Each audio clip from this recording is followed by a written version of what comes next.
¡Aló! ¿Cómo están? Hoy estamos un poco juguetones. Como que ya llevamos demasiado tiempo grabando, demasiado tiempo pensando, demasiado tiempo leyendo en esta cuarentena. Pero, pues aquí estamos, de nuevo, con ustedes, como siempre. Ya saben, al pie del cañón, teóricamente hablando. Pues bueno, ¿cómo están? Yo soy el profesor Antonio Panchi y ahora estoy trabajando con la maestra honoris de filosofía. Porque es la realidad. Mención honorífica, mención honorífica. Entonces, pues nada, a ver, nosotros tenemos como que en la mesa la cuestión de las masas y la idea del Ateneo pues es más bien conjuntar varias opiniones, varios profesores para saber quizás que si en este momento somos masa o somos revolucionarios, ¿no? Tal vez muchos tenemos como la bandera de la revolución y no nos hemos detenido a pensar si más bien estamos haciendo simplemente una réplica y entonces en vez de ser revolucionarios pues terminamos siendo un ejemplo de la masificación que se puede dar muy bien, ¿no?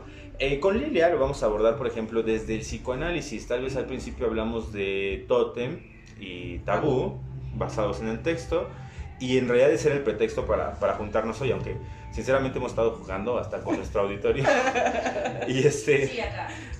Sí, allá. Puedes salir nada más así.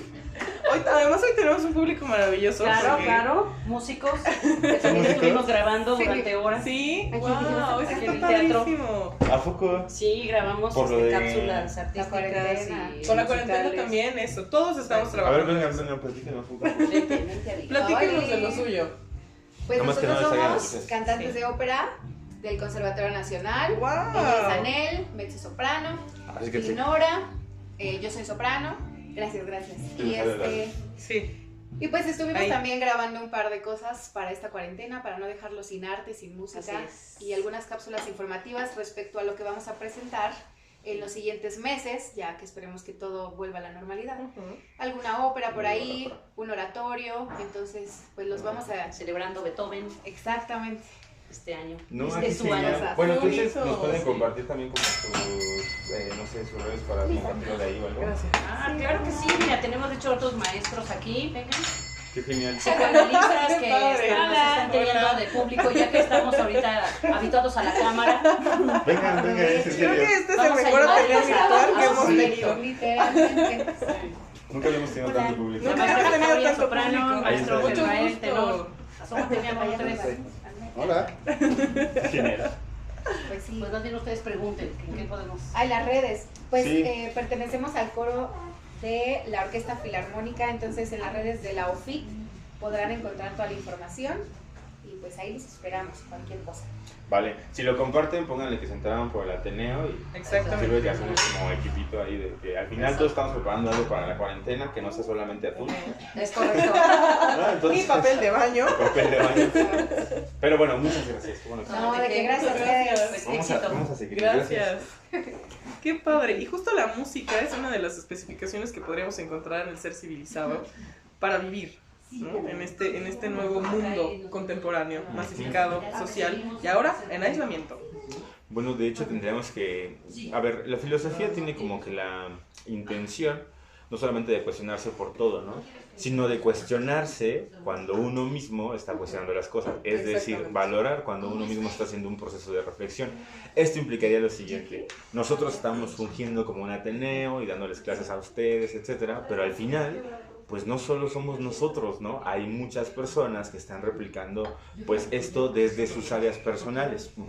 Entonces, como profesores nosotros nos juntamos y actuamos, pero ¿qué tanto esto más bien es un ejercicio de reproducción de lo que están haciendo todos, ¿no? Y nosotros creyendo que estamos innovando y no es innovando, cierto. siendo revolucionarios, pues al contrario, ¿no? En realidad estamos siendo una muestra otra vez de la masificación. Además estamos como muy conectados a la parte de los seguidores. No me refiero tanto en las redes, sino también teóricos. Nosotros somos seguidores teóricos de algunas personas y hablamos desde ahí. O sea, Gerardo a lo mejor habla desde Foucault, no sé, yo hablo como desde Freud, hablo desde Lacan, hablo, no sé. No, o más puntual. Hablamos, por ejemplo, de quienes hemos aprendido esos Exacto. autores. Por ejemplo, nuestros asesores directos. Ustedes van a conocer o ya conocieron durante estas cápsulas, por ejemplo, a la doctora Bacarlet, quien es una asesora que tenemos en común y que admiramos muchísimo en la facultad. Y entonces, nosotros necesariamente, tras 2 años de trabajo, pues necesitamos reproducir parte de su discurso porque en efecto con eso nos hemos formado. Sin embargo, reproducimos también otros discursos y por ahí llega a salir más o menos nuestra voz, que en realidad es como el reto, ¿no? No perder la voz entre tantas letras. No, yo, por ejemplo, pensaba en la parte que nos decía la doctora Bacarlet. Cuando yo empecé a entender a Deleuze, yo no sabía nada de Deleuze. Eso no sé si sabía, pero yo no sabía nada de Deleuze.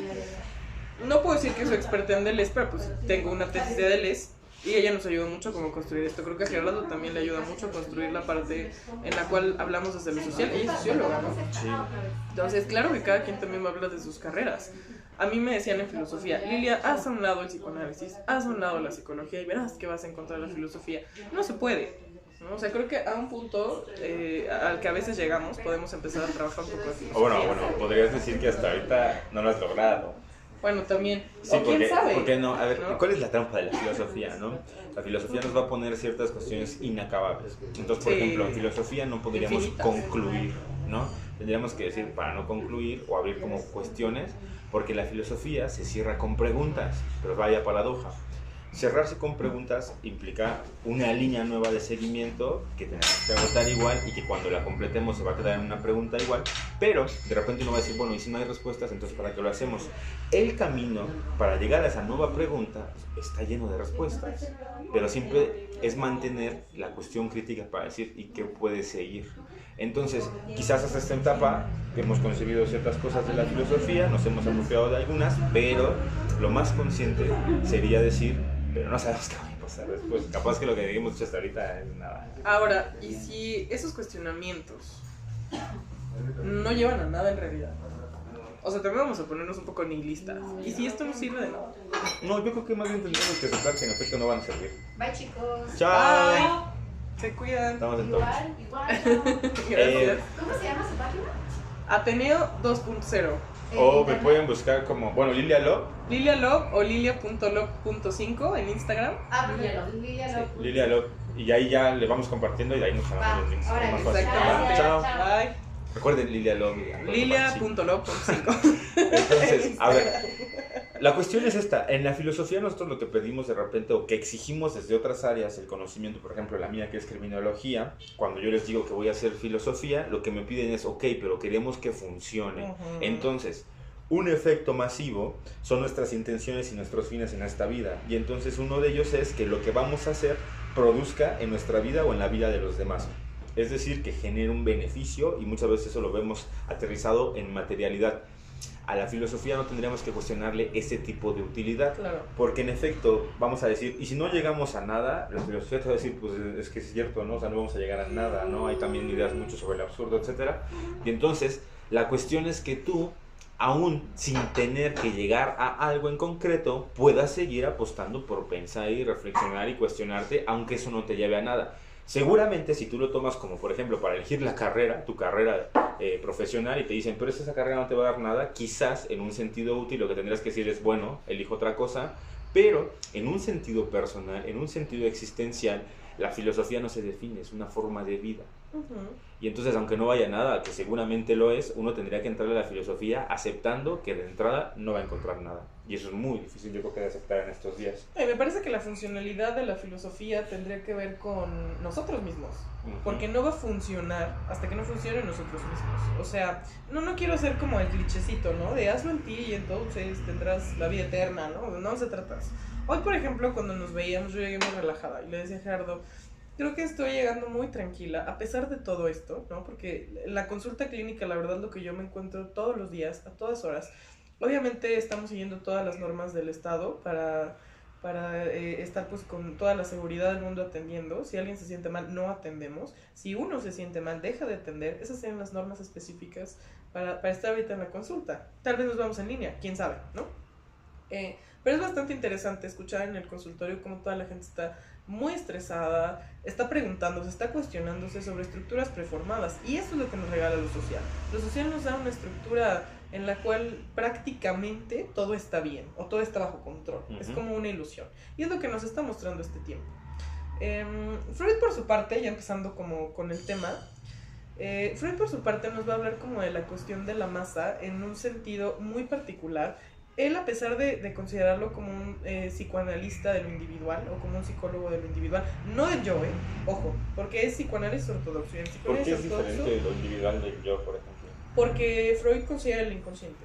Siempre va a considerar el inconsciente. En cambio, Ana Freud, por ejemplo, que es de las primeras psicólogas del yo, va a decir, no, lo más importante es la conciencia. Y ahí se inaugura toda la escuela del yo o de la conciencia.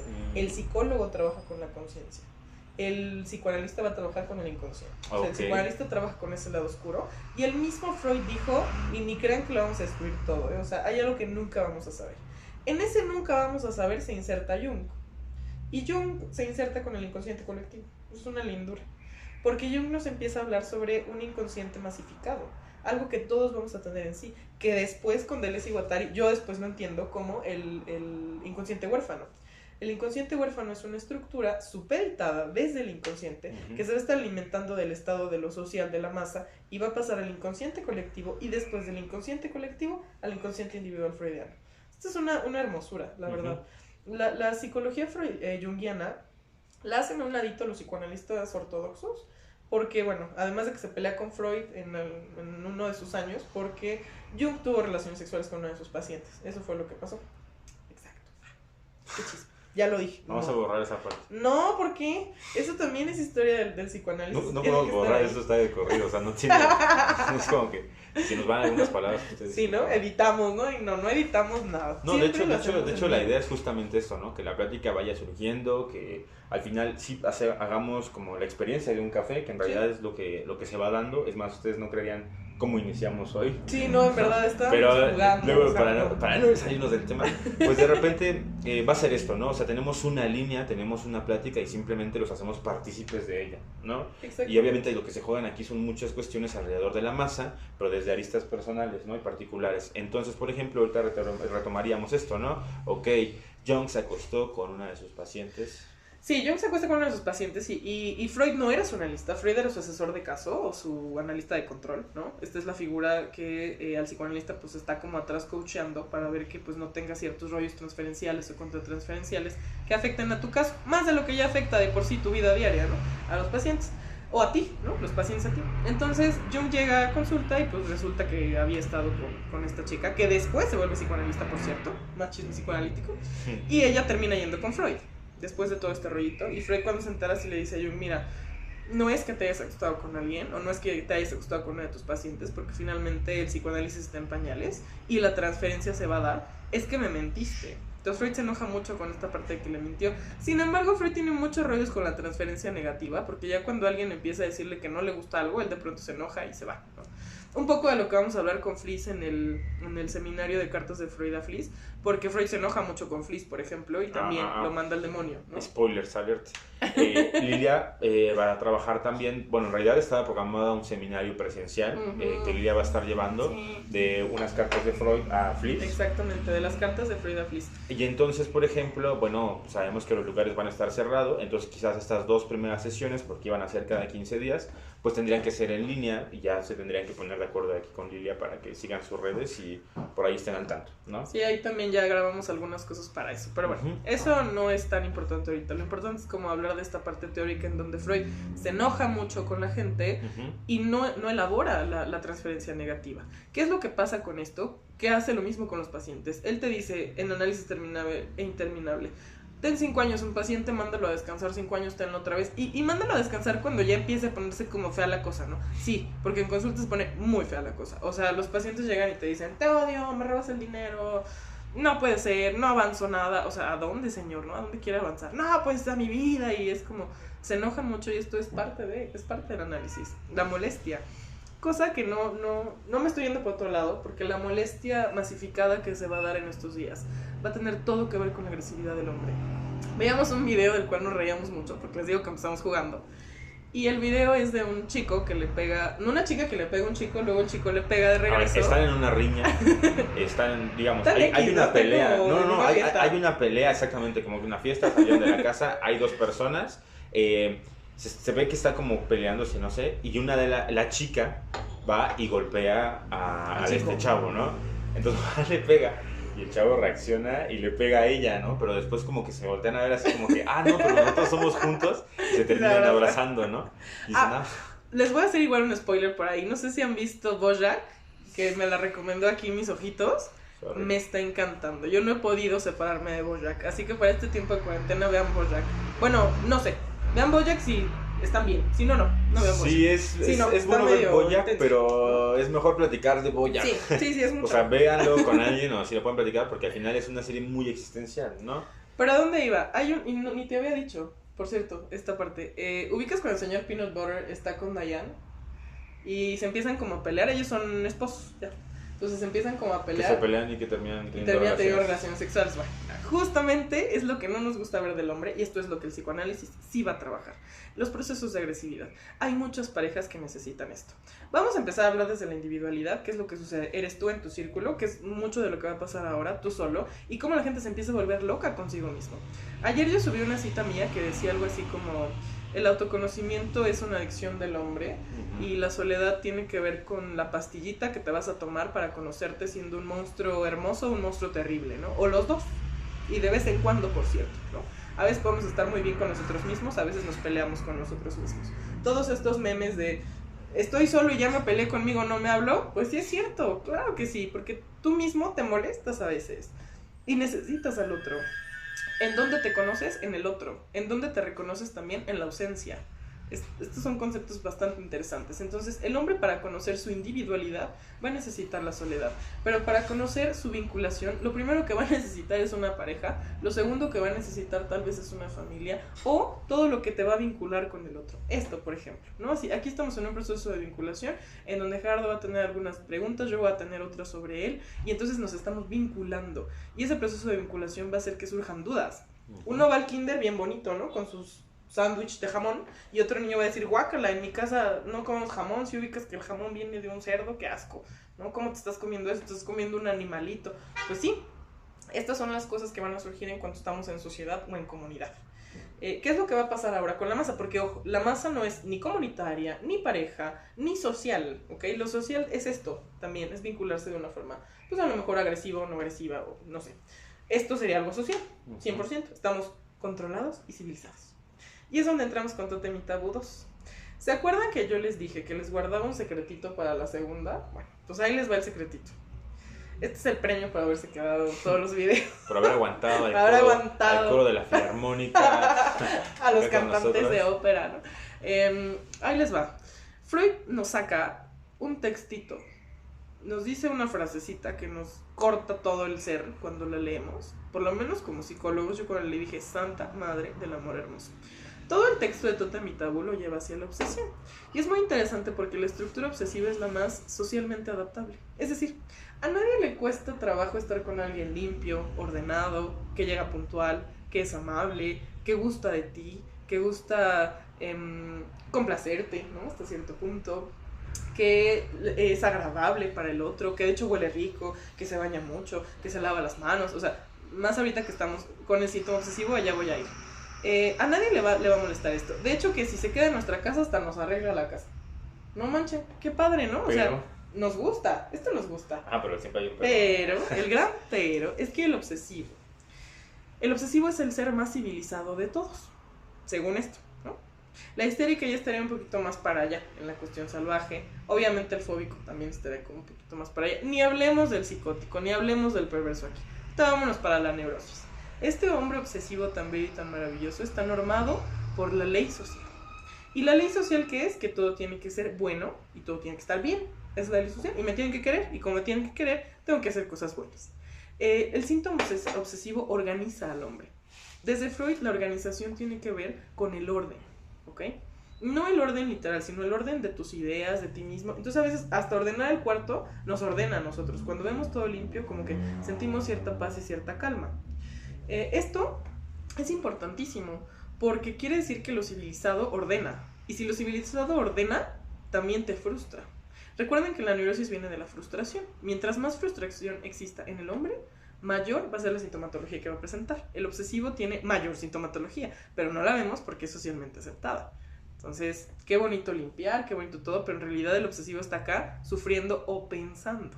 Esto es inconsciente. ¿Qué está pensando el obsesivo? Cada que limpia el obsesivo, cada que el obsesivo está como lavándose las manos, cada que el obsesivo está pensando en todo esto tiene que estar limpio ya, guácala, no puede ser, lo que está pensando en su cabeza es: quiero sexo con esta persona, quiero hacerlo así, quiero hacerlo de formas impresionantemente salvajes, eso es lo que está pensando. Y hasta que no presenta un proceso de agresividad en el área sexual, no puede completar pues la cuestión coital, ¿no? Sobre todo esta. No lo anterior, todo lo anterior a lo mejor lo puede completar, pero a la hora ya de estar bien o vinculado sexualmente ya no puede. ¿Por qué hablo de la sexualidad de esta forma? Porque desde acá empezó Freud. ¿Qué es lo que dice? En el proceso sexual nosotros sacamos toda la agresividad que puede existir dentro de nosotros como animales, cual seres reproductivos, ¿no? O sea, cual seres animales también. Recuerden que ya les aclaré que venimos de la parte de instinto y ya les aclaré en el video anterior por qué les estoy hablando de esta forma. Entonces, ¿qué es lo que sucede con esto? Cuando yo puedo tener relaciones sexuales, se relaja mi pulsión. Si mi pulsión se relaja, entonces puedo convivir. Puedo hablar, puedo leer, puedo estar. Cuando no, soy un no express. Ya soy express, es la civilización. O sea, como no puedes coger si no estás casado, como no puedes ver a un amante, como no sé si has visto todos estos memes de qué feo, no puedo ver a mi novio porque mi esposo me lo prohíbe, ¿no? Como todas estas cositas chistosas, es cierto. Recuerden que el chiste, ahí si quieren el artículo se los paso, recuerden que el chiste tiene que ver también con procesos inconscientes y inconsciente colectivo. O sea, si no tenemos preestablecido en el inconsciente colectivo algo que nos cause gracia sobre ello, no nos vamos a reír del chiste. Por eso hay gente súper aburrida para nosotros, que para otro a lo mejor pues, es el ser más divertido del mundo. Para mí no, porque inconscientemente no hay esa conexión. ¿Ok? Entonces lo que dice Freud es: mientras más civilizado sea el hombre, más obsesivo será. Mientras más obsesivo sea, menos sexo va a tener. Por lo tanto, menos niños van a ver. Por lo tanto, mientras el mundo avance más y más en su cuestión civilizada, menos niños va a haber, menos personas se van a vincular y reproducir, y además los humanos van a tender a bajar su tasa de nacimientos. Quiere decir que, bueno, como yo lo dije en mi tesis, la civilización sería como el virus del hombre. Entonces, como una tesis que yo pongo ahí para discusión. Pues es como tip. Histérica. Pero sigue siendo obsesiva. ¿Por qué? No sé, creo que puede funcionar. El punto es el siguiente, a ver. Es que de hecho la histeria y la obsesión se llevan. Es la pareja perfecta. Entonces, a ver, a mí la pareja perfecta, pero no feliz. Lo que me llama un poco la atención, por ejemplo, es, ok, entre más civilizados somos, entonces, pues más enfermos estamos. Bueno, es que no ahí es donde empezaríamos a movernos, teóricamente, claro está. De hecho, creo que esas fueron unas de las líneas de mi tesis que yo quise tocar, pero hasta el fondo, ¿no? Para Freud, él diría, vamos al orden, vamos como a la parte civilizada. De hecho, él terminaba un tratamiento cuando el paciente ya estaba casado y con hijos, o sea, ya se había vinculado, y decía, bueno, ya, hasta acá, ya acabamos, qué padre. Recuerden que él trabajó la mayoría del tiempo con histeria, la obsesión está en El hombre de los lobos, y de hecho casi no le entraba tanto, pero sí lo develó totalmente, ¿no? Lacan, por su parte, ya nos va a decir que no. Lacan nos dice, sé libre, y ser libre implica también que si yo estoy escuchando que tienes un amante, voy a escuchar eso. Y que el análisis no termina cuando tú te vinculas de una forma socialmente adecuada, ¿no? Vamos a ponerlo así. Pero cuando nos empezamos a mover y vemos a otros autores, la cosa se empieza a tornar interesante. Y de lo que yo le veo a Gerardo era de Deleuze y Guattari, por ejemplo. Que Deleuze y Guattari lo que proponen es que el psicoanálisis se va a colocar como una explicación a la psique humana, pero que está permeada por algo mucho más grande. O sea, que el psicoanálisis está aquí y el mundo es así, ¿no? Entonces, este mundo enorme nos da cosas para que estemos bajo control. Y claro, la masa es la única forma de salir del control. ¿Por qué? Porque estamos conectados desde el inconsciente colectivo, desde el inconsciente huérfano también. Podemos ir hacia allá y romper estructuras, que es lo que socialmente sucede, o bueno, políticamente. Y pero sucede. ¿acaso no, por ejemplo, el ejercicio de la masa también está supeditado al inconsciente colectivo? Es decir, sí. No sé, me parece que no podría ser una resistencia de... Sí. inconsciente colectivo, ¿no? O sea, tal vez sí un reflejo de su parte más primitiva o menos civilizada, pero no definitivamente una resistencia. O sea, lo que yo entiendo, por ejemplo, con este inconsciente colectivo es que al final hay un ente que de alguna manera nos determina a todos. Sí. ¿Y un ente qué sería eso? Porque ahí empiezan las dudas filosóficas, ¿no? No tanto psicoanalíticas, sino ya filosóficas. ¿Qué nos determina? ¿Desde dónde? ¿Hasta cuándo? ¿Por qué?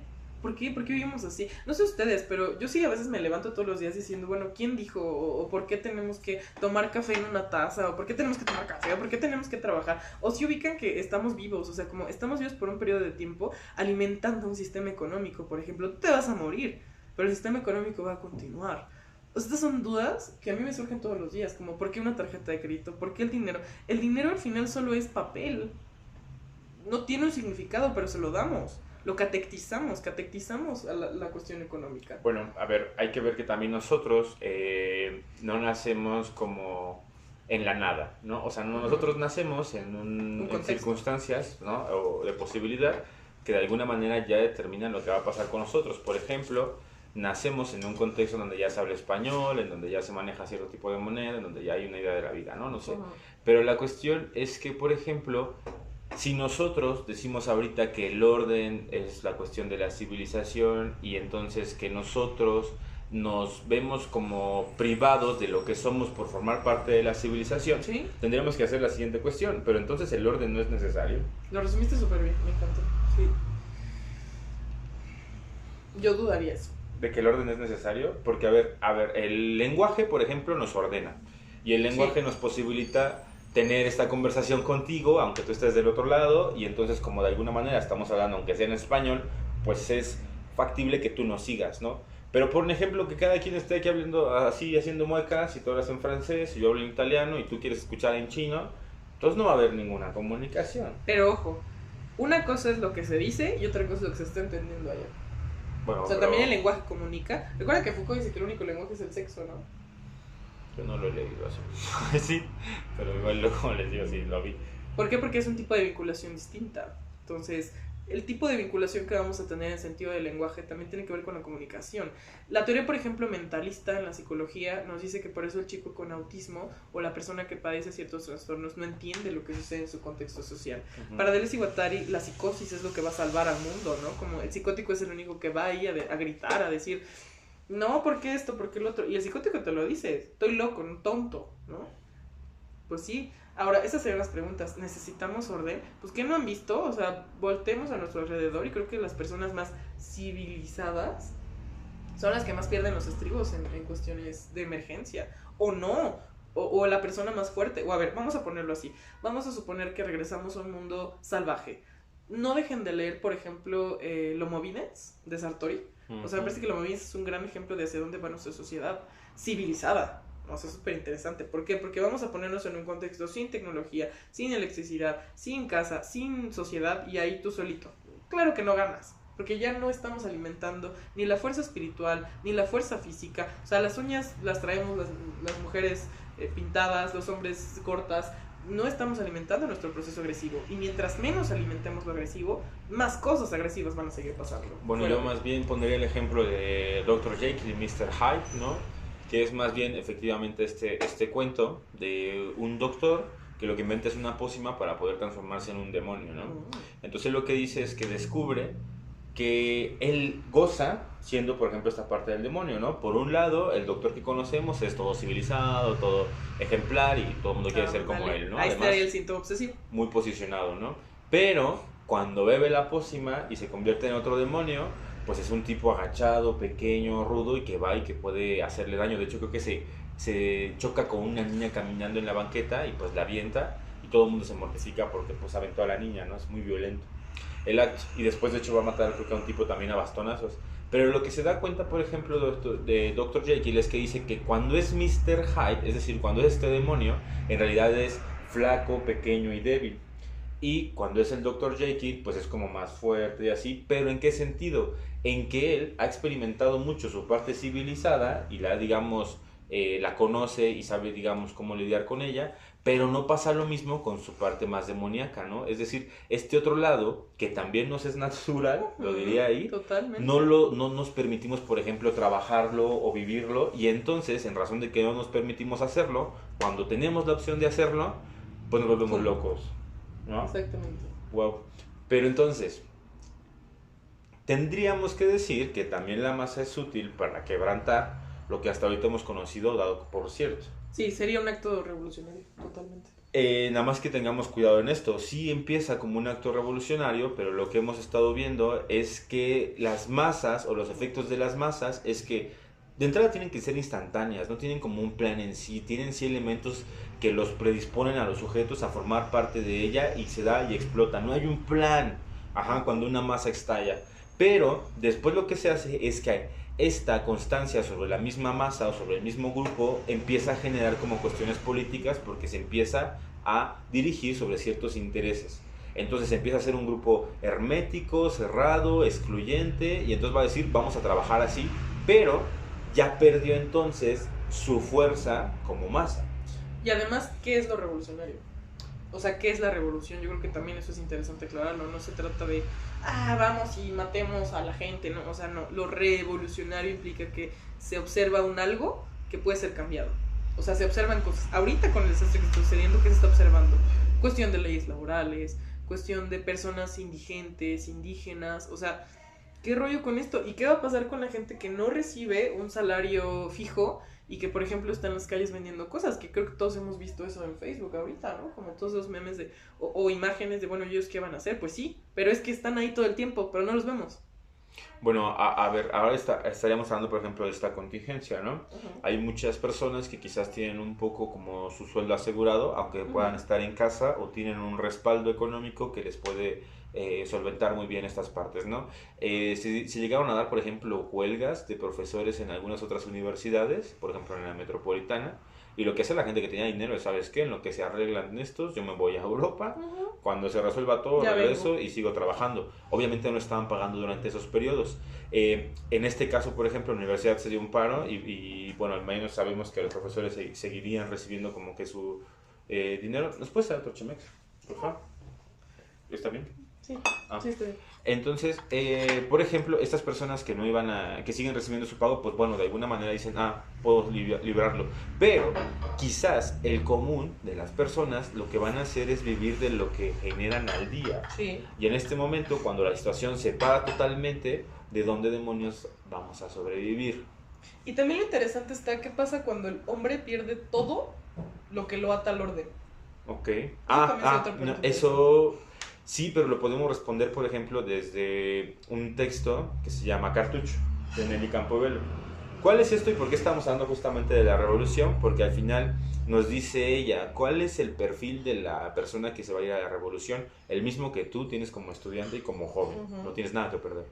Es decir, no tienes un crédito, no tienes una familia que dependa de ti, no tienes una cuestión de un empleo que necesites para sostener estos dos elementos que es tu crédito y tu familia, y además pues es jovial, estás viviendo la vida, estás llenándote de ideas, ¿no? Y entonces lo que haces tú es esto, no tengo nada que perder, porque en realidad te han provisto de todo, y entonces tú sí puedes accionar. El perfil del revolucionario, por ejemplo, cuando hablamos de la independencia, pues era un sujeto que simplemente ya no tenía nada, ¿no? Le quitaron su familia, le quitaron el trabajo, por supuesto, sus tierras y sus propiedades estaban en juego, y entonces lo que tenían que hacer ellos es tomar postura, y esto es lo más chistoso, ¿no? O sea, no toman postura ideológica, como para decir yo quiero ser zapatista, carrancista o villista, no, yo tomo una posición económica, donde vaya la bola o donde den más dinero, ahí voy. Y entonces uno diría, bueno, igual va a formar parte de la masa, ¿no? La revolución tal vez inicia, cuando hablábamos de masa, como una cuestión enérgica que va a romper porque estamos hasta la madre, ¿no? Entonces va a ser un evento desencadenante de muchos otros elementos y que además se configuran en un momento para ser todos del común.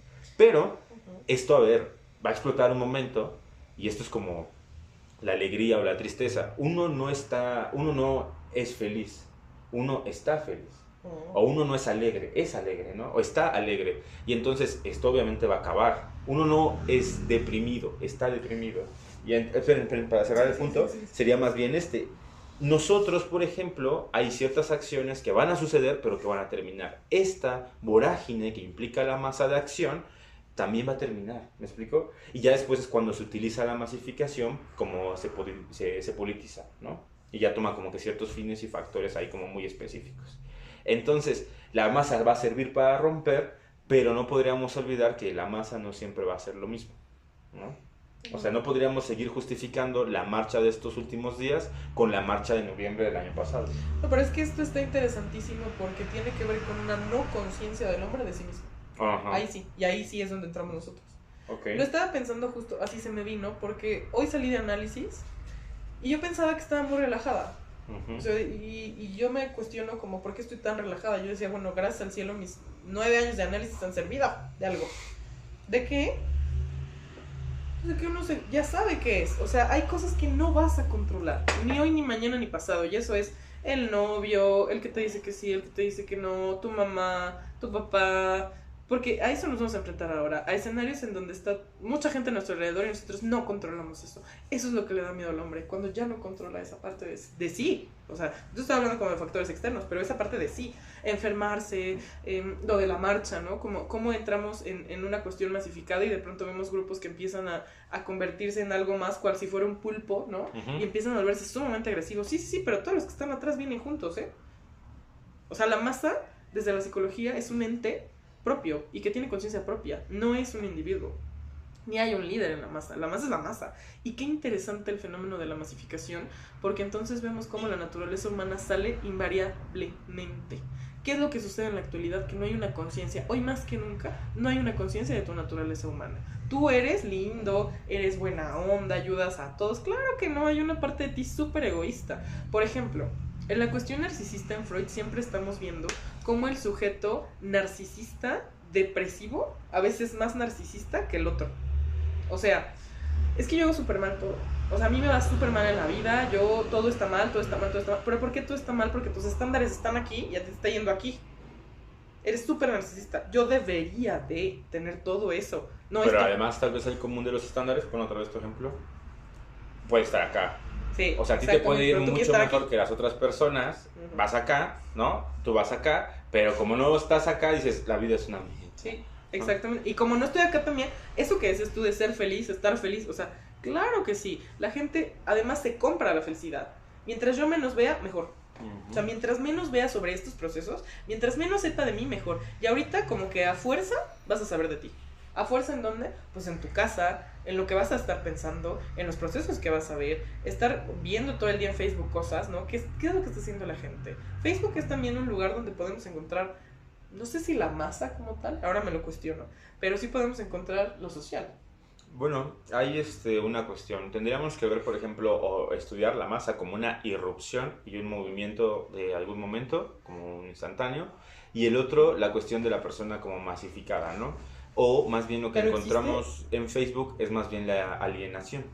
Ah, ¿no? claro. Entonces, por ejemplo, un sujeto que de repente con Ortega y Gasset lo hablamos como el hombre medio, con el maestro Jonathan, que también ya lo verás, sería este tipo que simplemente acepta formar parte de la colectividad sin pensar por qué estoy aquí, ¿no? Y con el doctor, más bien con el maestro Javier Jaime Cienfuegos, lo que hablábamos es desde Herbert Marcuse, de por qué un individuo se aliena, ¿no? Entonces, dice, hoy el genio es aquel que produce los medios adecuados para que el sujeto esté ahí todo el tiempo entretenido. Entonces, lo que vemos es esto, ¿no? Hay una cuestión de alienación de los sujetos en masa y la otra es la masa como una irrupción. En Facebook podemos encontrar alienación, claro, todo el tiempo, porque además nosotros la alimentamos. Es decir, nosotros ponemos una imagen y esperamos ver cuántas reacciones tiene. Entonces, eso que nosotros hicimos nos ata al mismo Facebook para estar ahí, siguiendo, viendo y reaccionando. Es lo mismo con las personas. Sí. O sea, es esto que estamos haciendo ahorita. Uh-huh. Algún efecto inconsciente tiene porque la pulsión está rodando a algún lugar. Bueno, es increíble cómo a veces tuvimos un estado que es para una persona, pero la ven 200. Pero si no la ha visto esa persona, no funciona el estado. Y te lo dicen. O sea, es lo que yo escucho en consulta todos los días. O suben una foto para que la vea un ser humano, pero dan 300 likes, ¿no? Pero no le dio me encanta a él o ella. Uh-huh. Sí, y entonces parece que no tendría sentido nuestro drama, ¿no? Porque al final también somos muy dramáticos. Ah, claro, pero por supuesto, porque somos humanos, es que a eso vamos. O sea, el psicoanálisis es la única metaciencia o metapsicología que nos dice, hay una explicación para esto, lee qué es, ¿no? O sea, nos devela al humano, nos devela la mente y nos dice, hay pulsión, hay catexis, hay objeto, todo lo que ya vimos en el Ateneo 1, que se coloca en, pero además hay cosas más allá. O sea, en lo social, insisto, Deleuze y Guattari estarían en el post-psicoanálisis y yo les pondría psicoanalistas sociales, ¿no? O psicoanalistas masificados. ¿Por qué? Porque trabajan ya el proceso social desde lo inconsciente también. O sea, cómo yo catectizo ciertas cosas y dan explicaciones muy reales al contexto actual. O sea, nos dicen cosas como, pues, que el hombre está supeditado a la parte estatutaria y que además desde el inconsciente va a empezar a reproducir teatralmente ciertas cosas, como el modelo familiar. O sea, ¿nunca se han cuestionado que tal vez no tenemos que vivir en familia? O sea, ¿nunca se han cuestionado estas cosas? Como que estos espacios se supone que para eso son, ¿no? No para repetir discursos. ¿Qué propone uno? En mi tesis yo proponía volver a la animalidad y me lo cuestionaban mucho y me decían, bueno, ¿a qué te refieres? Y dije, pues sí, a lo animal. Me decían, no, es que eso no se puede. Pues no se puede, pero sería una buena solución. A ver, ¿en dónde el hombre no es agresivo? Si somos neuróticos, vemos Saw. Vamos al cine a ver cómo alguien mata y devora cosas. Vamos al cine a ver La cosa del otro mundo, cómo un alienígena viene y es agresivo, o sea, vamos a ver eso, pagamos por verlo, estamos contentos por verlos. Hay películas que hasta dicen, ahora con más sangre, ¿no? Vamos a Six Flags. ¿Y qué es Six Flags? La fantasía de muerte en cada juego. Eso es Six Flags. Subirte al Superman, ¿no? Significa que la fantasía de muerte en cada juego. Wow. Claro que sí. Eso es lo que estás viviendo en Six Flags. ¿Qué más? Está genial. ¿Qué más estás viviendo en esto? Vamos un poquito más acá, también para que dices, no, pero a mí no me gustan las películas de terror ni tampoco Six Flags. Bueno, cuidadito si eso no te gusta porque tu síntoma va a estar medio alto, ¿no? Los toros. Vámonos más para acá. Eso todavía está muy notoriamente agresivo. ¿No vamos al súper y compramos carne? O sea, realmente tuvimos un proceso de meter a un animal, que es un ser vivo, no lo hacemos nosotros, ¿verdad? Pero lo consumimos. A un proceso de tortura, prácticamente, lo matamos y ¿qué creen? Lo diseccionamos y lo vendemos. No es como antes. ¿A qué me refiero con volver a la animalidad? A que el animal mata lo que se va a comer, tal vez mata por gusto o mata por defenderse, pero va a matar a uno. No va a matar por gusto a 1000 vacas. ¿Y qué creen? Llegamos a nuestro refri, metemos nuestra carne y se nos echa a perder. O sea, ¿si ubicas que es un ser vivo? No sé, como que hay procesos que ya ni siquiera nos cuestionamos tan naturales. O sea, para hacer esto, alguien tuvo que morir. No sé, el animalito del que salió el hilo. Ya nos dejamos de cuestionar. O sea, ya nos dejamos de cuestionar esas cosas y vimos como si, es que es normal, sí, pero el hombre no deja de ser agresivo. Las dudas van a estar en dónde se va a colocar esa agresividad cuando ya no tenga el mismo lugar de siempre. O tal vez porque socialmente hablando tiene vastos lugares para colocarse, necesita otro más. Voy a poner ahí la neurosis. En la perversión, pues vamos más allá. El ser civilizado mata y mata bien bonito, ¿no? No investigamos a los asesinos seriales, pues sí, porque hacen cosas. Vemos películas enteras de gente que tiene todo un ritual para matar a alguien. En la psicosis, lo mismo, el ser se está imaginando todo el tiempo cosas. El punto es, ¿por qué no cuestionar la naturaleza humana desde el lado animal también? O sea, ¿qué nos pasa con esto? ¿Qué soluciones hay? No lo sé, ¿no? ¿Qué podemos hacer? No pues lo sé. Esta misma, ¿no? Esto, o sea, ¿dónde nos estamos cuestionando sobre estas cosas? La apuesta que tú tienes es justamente esta, ¿no? Saber, dices, ¿qué hacer? Pues al final te estás cuestionando tu día a día y lo que estás considerando normal, ¿no? Y entonces, por ejemplo, en tu caso me parece que tu propuesta es, bueno, pues apostemos por la animalidad, ¿no? Otra vez, por intentar regresar, no sé, y eso implica, por ejemplo, de repente revolucionar, ¿no? Es decir, revolucionar en el sentido de que nosotros creemos que todo esto, la civilización y el orden es lo adecuado y entonces nos podemos volver obsesivos y entonces igual, no sé, caer en cosas ahí como personales, pero, por ejemplo, en el caso de Lilia diría, bueno, ¿y por qué no apostamos por la animalidad? Ok, puede ser, no lo sé. ¿Y qué tanto el síntoma obsesivo ahorita nos calma? Porque qué raro que en una cuestión que nos causa tanta angustia, la solución sea lavarte las manos, por ejemplo. Que sí, si tenemos que lavar las manos. No estoy diciendo que no. La cosa es cómo dentro de estos estándares sociales, eso sí te calma. O sea, llegas a lavar las manos y dices, ya, listo. Ayer me decía una persona, me dice, es que llego a mi casa, gracias.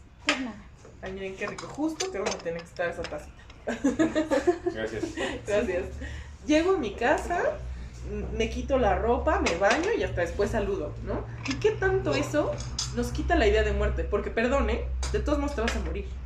Hace poco vi una plática como muy actual, que yo todavía no sabía de toda esta cuestión. Y terminó siendo una plática muy actual porque se llamaba Rompiendo mis miedos. La di en el Foro de Empoderamiento Femenino del Estado. Y entonces, en Rompiendo mis miedos, yo les decía, yo empecé la plática diciéndoles, si ubican que se van a morir.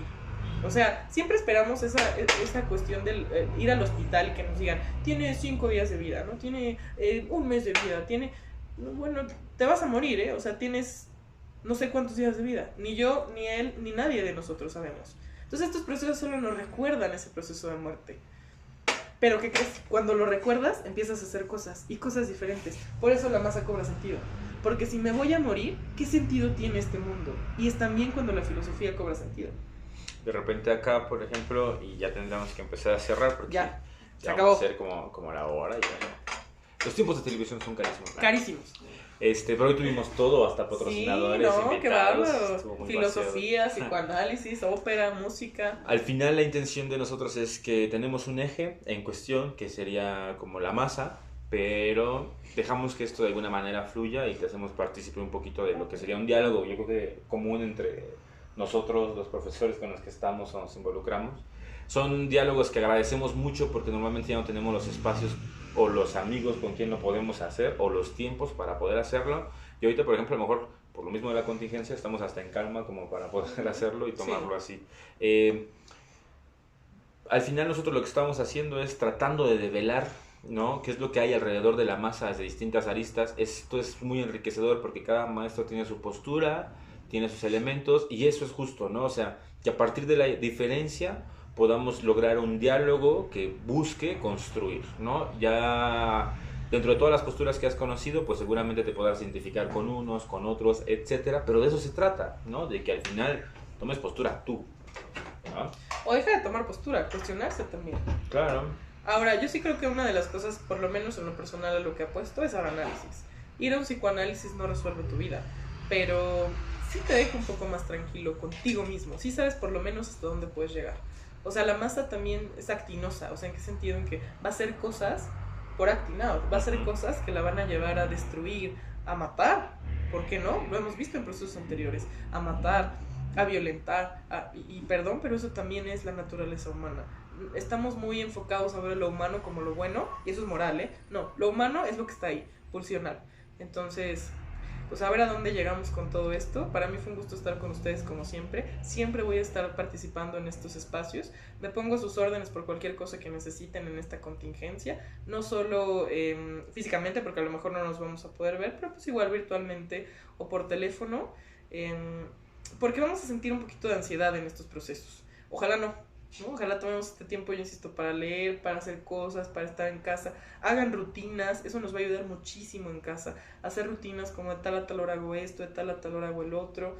Recuerden justamente que el orden, pues ser obsesivo les va a disminuir el orden nos va a ayudar neurosis. Y nos va a disminuir cositas. Porque, bueno, en los procesos de soledad, el último paso, no quiero decir cuál es, pero bueno, eso mejor ya me callo y lo vemos en otro espacio, en otro momento también, que sea un poco menos frustrante emocionalmente que pero pues insisto, hay que contribuir al pensamiento actual y creo que ese es nuestro lugar como docentes, como académicos, como maestros y por supuesto como intelectuales. Así que síganos. Pues vale, yo creo que nada, no nos queda más que decir, toma postura, cuestiónate y actúa, ¿no? Antes que nada. Igual infórmate, pero no sé, lo importante creo que es que actúes, ¿no? Que digas tú, que hables tú. Igual puedes tener los elementos alrededor, pero bueno, decide, ¿no? Tal vez hace mucho tiempo en Kant lo hubiéramos escuchado como el atrévete a pensar, y lo que necesitamos es también que actúen, ¿no? La masa es necesaria o no, pues ya tú lo irás diciendo, y pues todavía seguimos como grabando otros elementos. Recuerden que Lilia está trabajando el seminario de las cartas de Freud. Cierto. Inscríbanse. Y entonces síganla también ahí en sus redes sociales como Lilia Love, ¿no? Yo estaría como Antonio Panchi, y pues nada, seguimos en contacto y pues ya algún día les platicaremos cómo se dio todo esto hoy. Sí, ¿vale? Exactamente. Ojalá nos veamos presencialmente muy pronto. Cuídense mucho. Así que nos vemos. Bye. Bye.